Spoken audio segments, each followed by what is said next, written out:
বন্ধুরা, গরমকালে বেশি হাবিজাবি খেতে খুব একটা ভালো লাগে না। একটু টক ডাল আর ঝিঙে পোস্ত হলেই ব্যাস হয়ে যায়। তাই আমি আজকে আপনাদের সঙ্গে এই ঝিঙে পোস্ত রেসিপি শেয়ার করে নেব। এই ঝিঙে পোস্ত বানাবার জন্য আমি নিয়ে নিয়েছি 2টো ঝিঙে, 4টে আলু আর একটা টমেটো।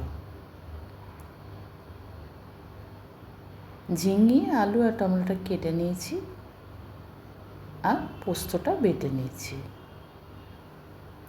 কড়াই দিয়ে দিয়েছি সর্ষের তেল। তেলটা গরম হয়ে উঠলে দিয়ে দিলাম 5 ফোড়ন। তারপর প্রথমে আলুগুলো ভেজে নেব। আলুটা একটু ভাজা ভাজা হয়ে এলে দিয়ে দেবো ঝিঙেগুলো, কেটে রাখা ঝিঙেগুলো।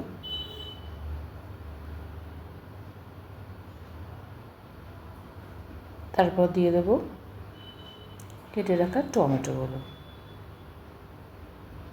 সবগুলো খুব ভালো করে নাড়াচাড়া করে ভেজে নেব। সবগুলোকে নাড়াচাড়া করে খুব ভালো করে ভেজে নিচ্ছি। এবার দিয়ে দিলাম অল্প পরিমাণ হলুদ, লঙ্কার গুঁড়ো, স্বাদ মতো নুন আর অল্প পরিমাণ চিনি। ঝিঙে পোস্ত একটু মিষ্টি মিষ্টি হলে খেতে বেশ ভালো লাগে।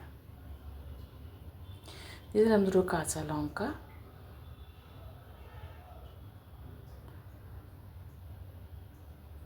এবার খুব অল্প পরিমাণ জল দেবো। ঝিঙে থেকে একটা জল এমনিই বেরোয়, তাই খুব বেশি জল এখানে দেবো না।